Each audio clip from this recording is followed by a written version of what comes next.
Hello student, मैं संतोष sir क्योमेंटल classes में आपका स्वागत करता हूं। आज हम बायोलॉजी के अगले लेक्चर में बात करते हैं। अगला हेडिंग होगा आपका परागधानी की संरचना, कहते हैं स्ट्रक्चर ऑफ माइक्रोस्पोरेंजियम। तो देखिए, इसके पिछले लेक्चर में हमने बताया था बीजाणुजन ऊतक के बारे में।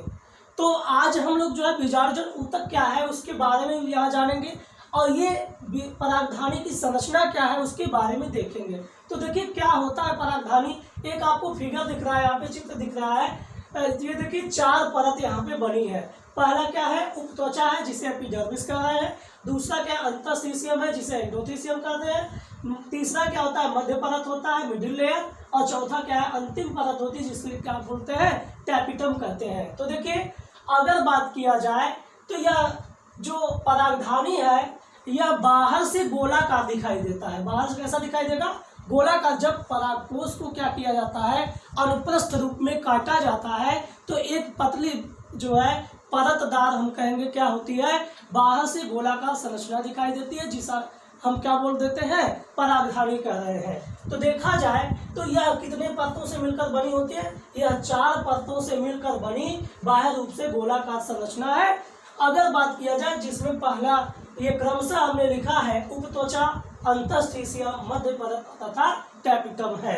अगर बात किया जाए इन तीनों पर, इसमें से जो 3 परत है, पहला है उपत्वचा, दूसरा अंतःस्थिशियम, तीसरा मध्य परत, ये क्या करती हैं, सुरक्षात्मक आवरण का कार्य करती हैं। यानी कि अगर देखा जाए ये जो परतें हैं ये बाहर से सुरक्षा का कार्य कर रही है, इसे सुरक्षा प्रदान कर रही है। और जो अंतिम परत होती है जिसे टैपिटम आप कह रहे हो, वह क्या करती है, विकसित हो रहे यानी कि परागधानी के भीतर जो परागकण का निर्माण हो रहा होता है, विकास हो रहा होता है, उसको भोजन यानी कि हम कहेंगे पोषण प्रदान करने का काम कौन करता है, टैपिटम करता है। तो यहाँ आपने देखा कि ये लिखा हुआ है कि और सबसे भीतरी परत जो टैपिटम है वो विकसित हो रहे परागकणों को पोषण प्रदान करती है। टैपिटम की कोशिकाएं सघन जीवद्रव्य द्वारा भरी होती है। यानी कि अगर देखा जाए जो टैपिटम होता है उसकी कोशिकाएं क्या होती है, घने, सघन का मतलब घना या गाढ़ा जीवद्रव्य द्वारा क्या होती है, भरी रहती हैं। और जब परागकोश क्या होता है, अपरिपक्व होता है तो उसमें सजातीय कोशिकाओं का समूह पाया जाता है। कहने का मतलब अगर देखा जाए जो परागकोश जो होता है अपरिपक्व होता है तो उसमें क्या होता है, कई सारी एक जैसे, सजाती का मतलब होता है एक समान कोशिकाओं का क्या पाया जाता है, समूह पाया जाता है, जिसे हम क्या कहते हैं, बीजाणुजन ऊतक कहते हैं। तो बच्चों ये देखिए, ये आपका हुआ परागधानी की संरचना। अगर इसकी पूरी संरचना के बारे में व्याख्या किया जाए तो ये देखिए आपके सामने एक फिगर बना हुआ है। ये देखिए 4 कक्ष में हमने परागकोश के बारे में बताया था कि परागकोश क्या होता है, 2 पालियों का बना होता है। अब प्रत्येक पाली में 2 खंड होते हैं, 2 चैम्बर होते हैं। तो ये देखिए, यानी कि अगर देखा जाए ये इतना पूरा ऐसे ऊपर चला जाए तो ये एक लोब हो गया, एक पाली हो गई, दूसरी ये एक पाली हो गई। और प्रत्येक पाली में देखिए 2 जो है चैम्बर कोष्ठक दिखाई दे रहे हैं। अतः हम कह सकते हैं एक परागकोश में क्या है, 4 कक्ष होते हैं, 4 कोष्ठक होते हैं। और उसके भीतर क्या पाई जाती है, परागधानी पाई जाती है। और परागधानी के भीतर क्या होता है, बीजाणुजन। ये कौन सा ऊतक है बोलिए, बीजाणुजन ऊतक, यानी सजातीय कोशिकाओं का बना जो ऊतक है ये क्या होता है, अर्धसूत्री विभाजन द्वारा विभाजित होकर परागकणों का निर्माण करता है। अभी टॉपिक आने वाला है उसको हम बताएंगे। तो इसमें क्या है, ये परागकण देखिए बन चुका है। हाँ, थोड़ा सा इसमें एक चीज और हम जानेंगे। जब परागकोश विकसित होता है तो ये स्टोमियम है, इसे कहा जाता है, जहां से ये क्या होते हैं, परागकण निकलते हैं। यहां हम देख लेते हैं, इधर देखिए, ये जो जहां से ये परागकण निकल रहे हैं उसे क्या बोलते हैं, स्टोमियम कहा जाता है। स्टोमियम ये है, स्टोमियम कहते हैं। ये स्टोमियम की सहायता जब परागकण ये जो परागकोश फटता है तो यहाँ से परागकण निकलते हैं। तो ये हो गया आपका टॉपिक। हम अगले टॉपिक के बारे में चर्चा करते हैं, ठीक है। देखिए अगला टॉपिक आपका क्या हो जाएगा, लघु बीजाणु जनन। तो देखिए हम लोग लघु बीजाणु जनन के बारे में जानेंगे। यहाँ लघु बीजाणु जनन को कहते हैं माइक्रोस्पोरोजेनेसिस। अभी देखिए हमने बताया बीजाणुजन ऊतक के बारे में। तो बीजाणुजन ऊतक जो होता है उसमें क्या होगा कि बीजाणुजन ऊतकों की प्रत्येक कोशिका क्या कहलाती है, परागमात्री कोशिका कहलाती है। और जो परागमात्री कोशिका होती है वो जो है एक लघु बीजाणु चतुष्टय जो है क्या क्या करती है, निर्माण करती है। एक लघु बीजाणु चतुष्टय, चतुष्टय का मतलब होता है 4 कोशिकाओं का समूह। ये देखिए 4 कोशिकाओं का क्या है, समूह बनाता है, जिसे क्या बोलते हैं, लघु बीजाणु चतुष्टय या चतुष्क माइक्रोस्पोर टेट्राइड कहा जाता है इसे। तो देखिए बीजाणु जन ऊतकों की प्रत्येक कोशिका मातृ कोशिका यानी किसे कहते हैं, पॉलन मदर सेल होती है, जो एक लघु बीजाणु चतुष्टय की वृद्धि करने में क्या करती है, सक्षम होती है। अतः इसकी परिभाषा का देखा जाए, पराग मातृ कोशिका से अर्धसूत्री विभाजन द्वारा परागकणों के निर्माण की प्रक्रिया को लघु बीजाणु जन्म कहते हैं, माइक्रोस्पोरोजेनेसिस कहा जाता है। लघु बीजाणु जो रचना के समय यानी कि लघु बीजाणु जो बन रहा होता है उसके समय 4 कोशिकाओं का एक समूह बन जाता है और जिसे क्या कहा जाता है, लघु बीजाणु चतुष्टय या चतुष्क कहा जाता है। जब परागकोश क्या होता है, विकसित या स्फुरित होता है, एक जब परागकोश क्या होता है, विकसित हो जाता है, उसके बाद फटने लगता है, स्फुरित मतलब होता है फटने लगता है, तब क्या होता है कि लघु बीजाणु एक दूसरे से अलग होने लगते हैं और अलग होने के बाद परागकण के रूप में विकसित होते हैं। तो ये हो जाएगा लघु बीजाणु जनन की बातें। इस प्रकार हम कह सकते हैं कि प्रत्येक लघु बीजाणुधानी में कई हजार लघु बीजाणु एवं परागकण निर्मित होते हैं, जो परागकोश के स्फुटन के पश्चात क्या होते हैं, मुक्त होते हैं। तो ये तो आपको जो है एक एग्जाम्पल हम बताएं। अगला बात आती है परागकण की, तो उसमें हम लोग एग्जाम्पल जानेंगे। देखिए परागकण अब क्या है, परागकण एक नर युग्मकोद्भिद का हम कहेंगे प्रतिनिधित्व करता है। मतलब है कि यानी कि ये आगे चलकर नर युग्मक का निर्माण करेगा। अगर देखा जाए जो परागकण है नर युग्मकोद्भिद का प्रतिनिधित्व करता है, तो इसका मतलब यह है कि ये परागकण जो है आगे चलकर किसका निर्माण करेगा, मेल गैमेट का निर्माण करेगा, नर युग्मक का निर्माण करेगा।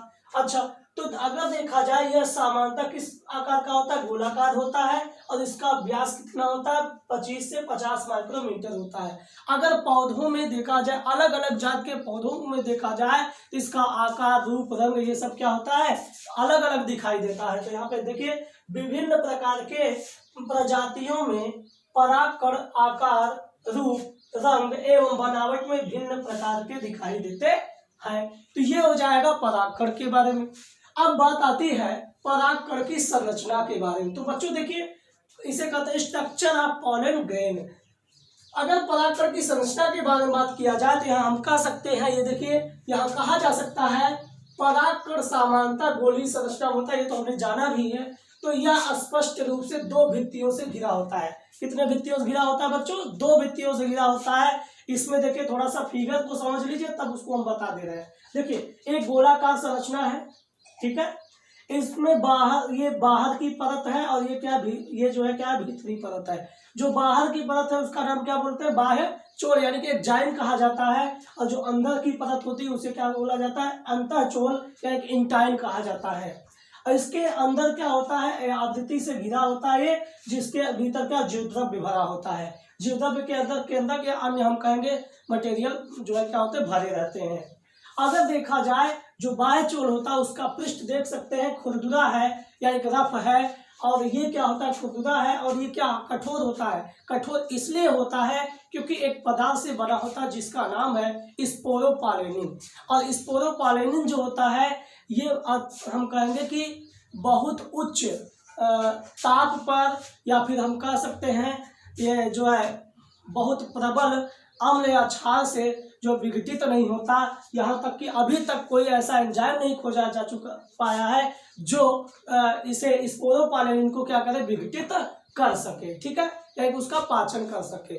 तो ये जो है एम्स का क्वेश्चन भी है, किसी समय एम्स में पूछा गया था ये क्वेश्चन कि जो है स्पोरोपालेनिन यानी कि निम्नलिखित में से कौन सा ऐसा पदार्थ है जो उच्च ताप या हम कहेंगे सुदृढ़ अम्ल या क्षारों द्वारा विघटित नहीं होते आप, या इसके लिए अभी तक कोई ऐसा एंजाइम नहीं खोजा गया जो इसको विघटित कर सके, वो कौन होता है? तो आप क्या बताएंगे, बोलिए, स्पोरोपोलेनिन बताएंगे। तो देखिए बच्चों, तो यहाँ पे हमने देखा कि ये, तो इसके बाद अब इसको हम लोग जान लेते हैं। अगर देखा जाए, परागकण सामान्यतः गोलीय संरचना में होता है या स्पष्ट रूप से दो भित्तियों से घिरा होता है, जिसकी बाह्य भित्ति को क्या बोलेंगे, बोलिए, बाह्यचोल कहा जाएगा, यानी कि जाइन कहते हैं। बाह्यचोल स्पोरोपोलेनिन से बना, देखिए आ गया ना स्पोरोपोलेनिन, स्पोरोपोलेनिन से बना होता है। स्पोरोपोलेनिन एक सर्वाधिक प्रतिरोधक कार्बनिक पदार्थ है जो उच्च ताप, सुदृढ़ अम्ल और क्षार के सामने टिक सकती है, यानी कि ये इसके द्वारा विघटित नहीं हो सकी। अभी तक कोई ऐसा एंजाइम नहीं खोजा गया है जो स्पोरोपोलेनिन को क्या करे, विघटित कर सके। बाह्यचोल का पृष्ठ कैसा होता है बच्चों, खुरदुरा होता है। इसके पृष्ठ में छिद्र पाए जाते हैं, देखिए इसके पृष्ठ में क्या पाए जाते हैं, छिद्र पाए जाते हैं। इन छिद्रों को कहा जाता है जनन छिद्र कहा जाता है। ये तो द्विबीजपत्री पौधों के परागकण में होता है। अगर एक बीजपत्री पौधों में बात किया जाए तो जो उसमें परागकण होता है उसमें केवल एक जो है छिद्र पाया जाता है, उसे जर्मिनल फरो कहा जाता है, जनन छिद्र न बोलकर। जर्मिनल पोल के स्थान पे जर्मिनल फरो बोला जाता है। तो ये हो जाएगा।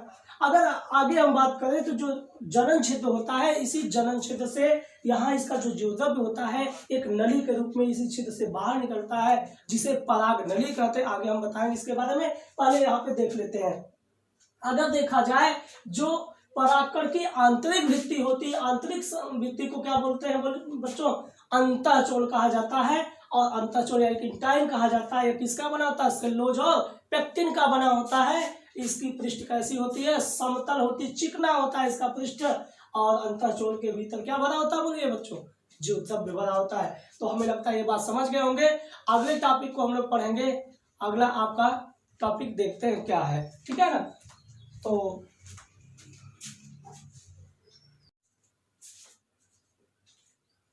देखिए बच्चों, तो अगला आपका टॉपिक हो जाएगा परागकण का परिपक्वन। तो देखिए, अभी परागकण से रिलेटेड टॉपिक चल रहा है, तो आज हम लोग इस लेक्चर में परागकण समाप्त कर लेंगे, ठीक है।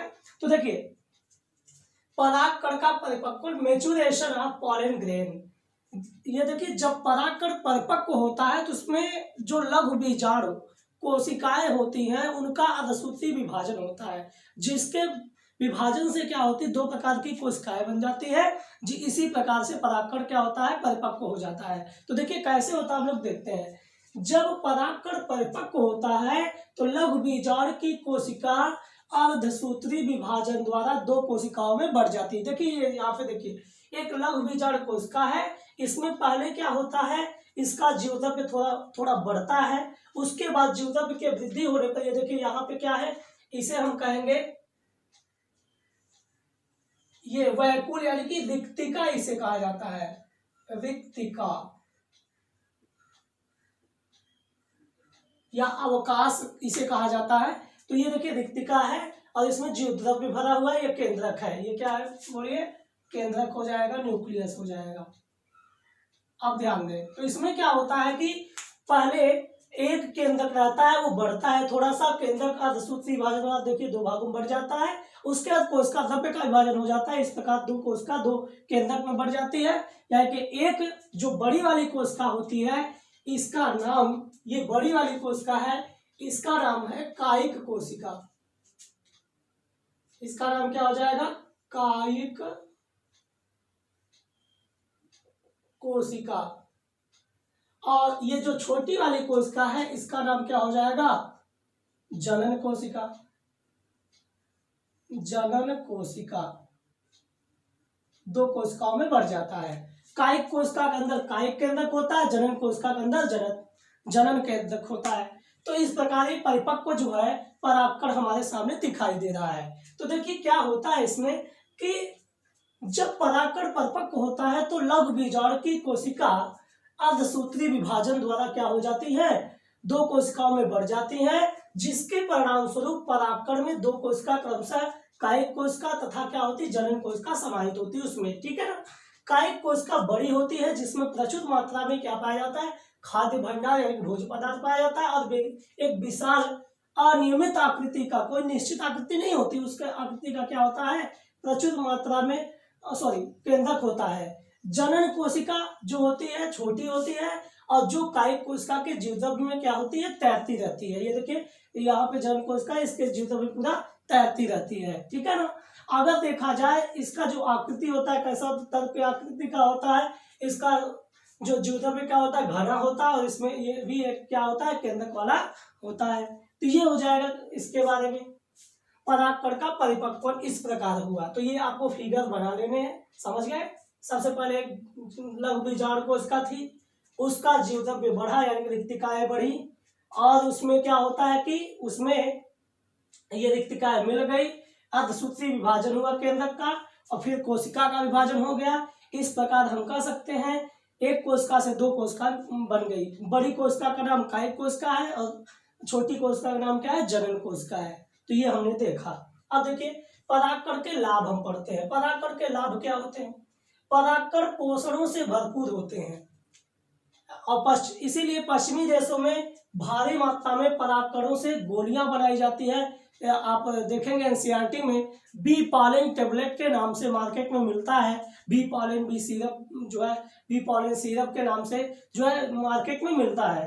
तो ये सिरप तैयार किया जाता है जो क्या करता है, खिलाड़ियों एवं धावक अश्व है कि जो घोड़े होते हैं वो दौड़ने वाले, उनके रेस वाले घोड़े या फिर खिलाड़ियों के जो है कार्य दक्षता या कार्य क्षमता में क्या करते हैं, वृद्धि करने में सहायक होते हैं। परागकण लाभकारी हैं तो हानिकारक भी होते हैं। हानिकारक कैसे हैं? कुछ लोगों में परागकण क्या होते हैं, गंभीर एलर्जी और श्वसनीय रोग पैदा कर देते हैं, जिसके क्या कारण क्या होता है कि परिणाम स्वरूप इसमें कई सारी जो है बीमारियां श्वसन संबंधी हो जाती हैं, जैसे दमा है, श्वसनीय शोथ है आदि के रूप में विकसित हो जाती हैं, ठीक है ना। अगर देखा जाए भारत में जो आयातित किया हुआ जो गेहूं है, उसके साथ एक घास आई थी जिसका नाम है गाजर घास या पार्थेनियम के नाम से जानते हैं। इसकी उपस्थिति जो है सर्वव्यापक हो गई, बहुत ज्यादा मात्रा में फैल गई, और जो क्या जिसके परागकण एलर्जी कारक है, एक एलर्जी के जो है पैदा करते हैं। अगर इनकी उपस्थिति वायुमंडल में बढ़ जाए तो जो एक प्रकार का एलर्जन का कार्य करते हैं इनके परागकण, ठीक है ना, जो एलर्जी को बढ़ावा देते हैं, ठीक है। तो ये हम कहेंगे। अगर आगे थोड़ा सा बात करें तो परागकण की जीवन क्षमता क्या होती है, वायबिलिटी ऑफ पॉलन ग्रेन क्या है। जैसे मान लीजिए क्या हुआ कि जब पराग कोष परिपक्व हो जाता है, पराग कोष फटता है, तो वहां से क्या मुक्त होता है, बोलिए परागकण। आप परागकण देखे हैं कि नहीं? देखे होंगे। आपको एक एग्जांपल बताते हैं परागकण कहाँ देखा होगा। आप गुड़हल का पुष्प लीजिए, देखिएगा गुड़हल के पुष्प में अगर उसके जो है आप क्या करते हैं, स्टिग्मा स्टाइल ओवरी यानी कि हम कह सकते हैं अगर उसकी जो है स्त्री केसर को टच किया जाए तो आप देखेंगे कि उसमें जो है स्त्री केसर के ऊपर जो है क्या होता है कि हम कहेंगे स्टमन लगा रहता है, और स्टमन को टच करोगे तो आप क्या देखोगे कि उसमें पीले पीले जो है क्या, उसमें आपको छोटे छोटे पीले पीले जो है आपको पदार्थ दिखाई देंगे, वो परागकण है। और वो परागकण जो है क्या होते हैं, जैसे वहां से जब मुक्त होते हैं तो वर्तिकाग्र पर जाते हैं, और वर्तिकाग्र पर जाने के बाद उनका क्या होता है, अंकुरण शुरू हो जाता है, यानी कि उसमें जो है परागनली का निर्माण शुरू हो जाता है, यानी कि उसमें जो जनन कोशिका का जनन केंद्रक है ये विकसित होता है, और विकसित होकर क्या करता है कि दो नर युग्मकों का निर्माण करना शुरू कर देता है। लेकिन ये जो है एक निश्चित समय में होता है, हर पौधों के लिए अलग अलग समय होता है जो परागकण के अंकुरण में जो है भाग लेते हैं। यानी कि हम कह सकते हैं कि जब पौधों में क्या होता है, परागकण अंकुरित होता है, मुक्त होने के बाद से अंकुरित होने के बीच का जो समय है वही क्या कहलाता है, उसकी जीवन क्षमता। क्योंकि अंकुरण के बाद परागकण नष्ट हो जाते हैं, उसका कोई महत्व नहीं रह जाता है। तो हम कह सकते हैं मुक्त परागकण के अंकुर होने से पहले के समय को क्या कहते हैं, अंकुरण होने से पहले के मुक्त परागकण के अंकुरण होने से पहले के समय को क्या कहते हैं, परागकण की जीवन क्षमता कहते हैं। अगर देखा जाए जीवन विभिन्न पौधों में परागकणों की जो जीवन क्षमता होती है वो भिन्न भिन्न होती है। जैसे आपको एग्जांपल कुछ हम बता दें, आप देखेंगे ये जो है धान और गेहूं के परागकण की जो जीवन क्षमता होती है वो कितना होती है, आप देख सकते हैं कितना लिखा है, 30 मिनट होता है। अगर इसी प्रकार देखा जाए रोजेसी मतलब गुलाब जिसमें आता है रोजेसी कुल में कौन आता है, गुलाब के पौधे में, गुलाब में, और लेग्यूमिनेसी जो दलहनी पौधे हैं, चना, मटर, अरहर, मूंग, उड़द, ये सब जो है आएंगे। उसके बाद ये क्या हो जाएगा, सोलेनेसी, सोलेनेसी में क्या आएगा, हिबिस्कस, रोजा साइनेंसिस यानी गुड़हल आता है। ये सब क्या होते हैं, फूल के पौधों में अगर देखा जाए परागकण की जो जीवन क्षमता तो कुछ महीनों तक होती है, कई महीनों तक चल सकती है, लगभग 30 दिन तक चल सकती है। तो ये हमने कहा कि परागकण से रिलेटेड। और कुछ नोट पॉइंट की बात करें तो देखिए, कृत्रिम गर्भाधान आपने सुना होगा। कृत्रिम गर्भाधान जो कुछ जानवरों में किया जाता है या फिर हम कुछ जो है पशुओं में किया जा रहा है, इसकी प्रकार जो है मानव में भी जो है इन विट्रो फर्टिलाइजेशन के नाम बारे में आपको बताया जाएगा चौथे चैप्टर में, जब हम जो है रिप्रोडक्टिव हेल्थ पढ़ेंगे ऑफ ह्यूमन, मानव का जो है जन्म स्वास्थ्य अगर पढ़ेंगे तो उसमें हम बताएंगे, ठीक है ना। तो देखिए, कृत्रिम गर्भाधान के लिए मानव सहित बहुत से जानवरों के वीर्य या शुक्राणुओं का भंडारण किया जाता है। जैसे हमने कहा, उच्चतम गुणवत्ता वाले जितने भी जो है पशु होंगे उनके वीर्य या शुक्राणु को क्या किया जाएगा, या अंडाणु को सुरक्षित किया जाएगा, जिसके आधार पर क्या किया जाएगा, कृत्रिम गर्भाधान कराया जा सके। इसी प्रकार बहुत से प्रजाति के परागकणों को द्रव नाइट्रोजन में कितने, ये देखिए ये एग्जाम में पूछा गया क्वेश्चन है, ये मेडिकल संबंधी एग्जाम में पूछा गया है। तो हम कहेंगे अगर बहुत से प्रजाति के परागकणों को पूछा जाए नाइट्रोजन में -196 डिग्री सेल्सियस तक जो है ताप पर रखा जाता है, कई वर्षों तक भंडारित किया जा सकता है। तो ये हमने कहा कि आज का लेक्चर समाप्त हुआ। और देखिए, तो ये अभी तक हमने जो है नर युग्मक का निर्माण करने तक हम लोग पढ़े हैं, ठीक है ना। अब हम जो है नेक्स्ट लेक्चर में मादा से संबंधित, मादा जो है पुष्प के मादा जो है जनन अंगों के बारे में हम लोग पढ़ेंगे या उससे रिलेटेड बातें पढ़ेंगे, ठीक है ना। या फिर हाँ, एक चीज और टॉपिक इसमें पढ़ेंगे पहले, क्या होता है परागण, क्या होता है, ये सब भी हम देखेंगे, उसी अनुसार सेट कर लेंगे, ठीक है ना। बस आज के लिए इतना ही, धन्यवाद।